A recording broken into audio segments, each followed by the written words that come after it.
It includes Ukraine accepting the loss of Crimea, Luhansk, Donetsk, Zaporizhzhia, and Kherson. It apparently includes the United States formally recognizing Crimea as part of Russia. And it includes no NATO security guarantee for Ukraine, with no suggestion, at least publicly, of any kind of alternate security guarantee that would give the Ukrainians some confidence that the Russians might not go to war again in another 2 or 3 years.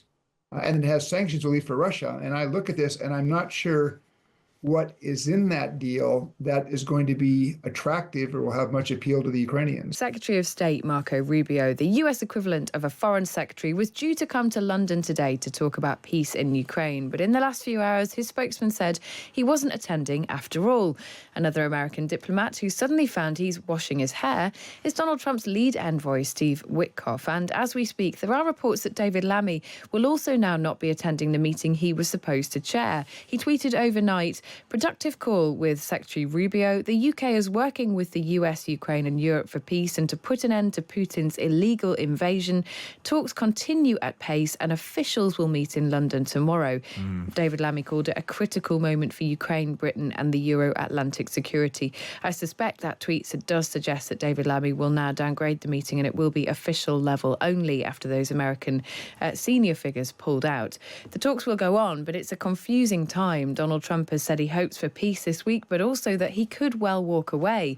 And the Kremlin spokesman Dmitry Peskov seemed to suggest that they might stop saying Donetsk, Kherson, Luhansk and Zaporizhzhia regions were part of Russia, but then backtracked. We'll get a view from Kyiv shortly, but first, Stephen Pifer was US ambassador to Ukraine between 1998 and the year 2000. Good morning. Good morning. What do you make of the latest news that we are getting, which is that Marco Rubio and Steve Witkoff will now no longer attend those talks? Well, I think it's unfortunate. I wonder that if it's just going to be General Kellogg there, does that mean that the Americans are going to be only in a listening mode as opposed to having them Secretary Rubio, who might actually be able to make some decisions? We'll have to find out. And if it is an official level only talk, is that an indication of the direction of travel here? Because at the start of this week, there have been suggestions that today would be a really big moment in the future of a potential ceasefire between Russia and Ukraine. The UK side have been a bit more cautious than the American side, who really were pushing this idea of it being a pivotal moment. Now it seems that's all fallen away. Should we take from that we are still a long, long way from a deal here? Well, I think we are quite far from a deal. Secretary Rubio last Friday seemed to say that this was going to be a big meeting. But we also said that the American side had presented to the Ukrainians what he called a broad framework for a solution.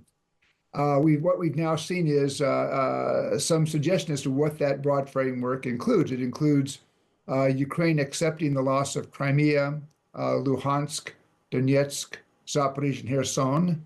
It apparently includes the United States formally recognizing Crimea as part of Russia. And it includes no NATO security guarantee for Ukraine, with no suggestion, at least publicly, of any kind of alternate security guarantee that would give the Ukrainians some confidence that the Russians might not go to war again in another 2 or 3 years. And it has sanctions relief for Russia. And I look at this and I'm not sure what is in that deal that is going to be attractive or will have much appeal to the Ukrainians. And that's the difficulty, isn't it? Because for Ukraine, handing over Crimea, basically it becoming Russian territory, those other regions too, all of that alongside never being able to join NATO and no American security guarantees, they would never be able to agree to that plan. Yes, my guess is, the Ukrainians would like to try to maintain a relationship with Washington. So I suspect that the answer that the Ukrainians present in London is not going to be no, but it's going to be to pose some questions about the American plan and perhaps make some suggestions that would improve the plan and make it more balanced.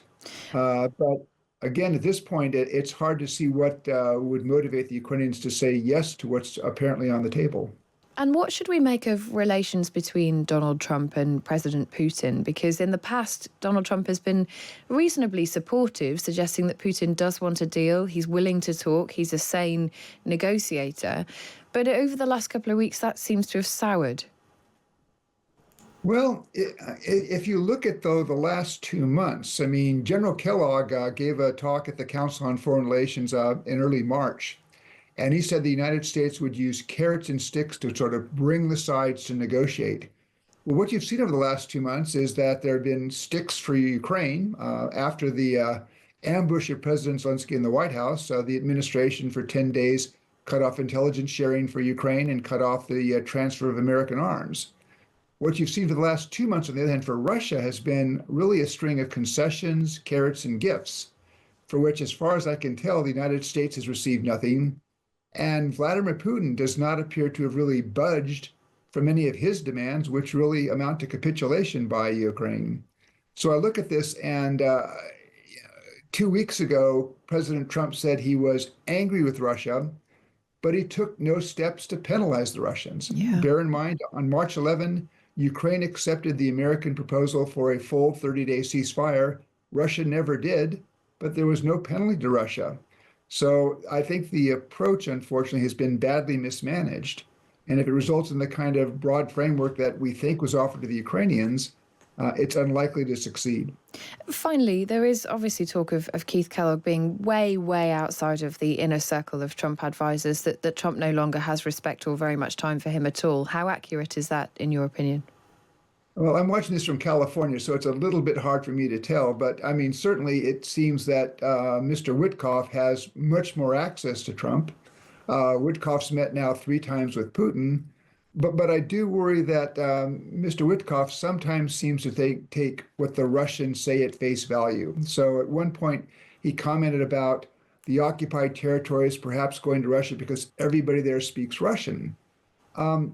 That's really shows, I think, a lack of understanding. There are lots of ethnic Ukrainians in occupied parts of Ukraine, occupied by the Russians, who may use Russian as their first language. President Zelensky of Ukraine, his first language was Russian. And so I worry that there may be a bit of a tendency to take what the Russians, and particularly Putin, says at face value.